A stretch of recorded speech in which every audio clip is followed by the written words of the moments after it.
The famous Wychbold radio masts that tower over the M5 in Worcestershire are to be switched off tomorrow, nearly 100 years after they began transmitting.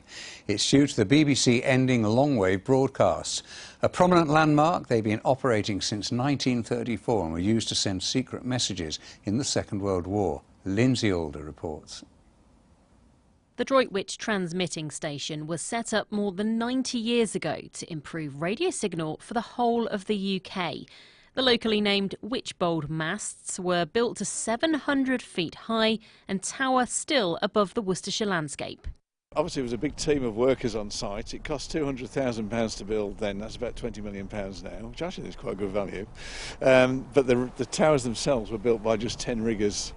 On the 6th of September 1934, it was ready to go. And the first thing the country heard in this new world of radio was a musical piece by composer Eric Coates called The Merrymakers. A few years after that, though, the Second World War broke out and the masts had a new job to do. They were used to block transmissions from the Luftwaffe so that they were almost blind when they were coming in to fly, so they have a big part to play. They also transmitted messages to the French resistance, so it was sort of very covert, as you could imagine. The masts also sent messages to help coordinate operations on D-Day. After the war, though, the transmitting station returned to its usual broadcasts. In 1957, it held an open day. Public interest was so high, 13,000 people turned up to take a look. But now, after 92 years, the Wychbold masts will transmit no more, with the switching off of longwave. Their future is now uncertain, so we asked these people in Droitwich what they mean to them. When I'm coming from Birmingham, I can see the Mars, and I'm nearly home.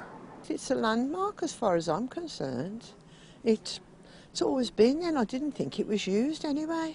A lot of people who are of the older generation are very, very attached to it because of the fact it is part of our town's history as well as Wychbold's. The transmitting station's history is captured in a special exhibition in the town's heritage centre called Droitwich Calling. Old equipment and photos were donated by former BBC engineer John Phillips, who worked there his entire career and who wanted to make sure the mast's legacy continued. This is why this exhibition is so important, because regardless of what happens up at Wychbold, the legacy remains here. So we're still telling the stories of Droitwich Transmitting Station, for future prosperity. The 20th Century Society do have a campaign to get the masts listed due to their historical importance. At the moment, though, whether the Wychbold masts stay a landmark on the local landscape remains to be seen. Lindsay Alder, BBC Midlands Today, Droitwich. Happy memories of longwave and Test cricket.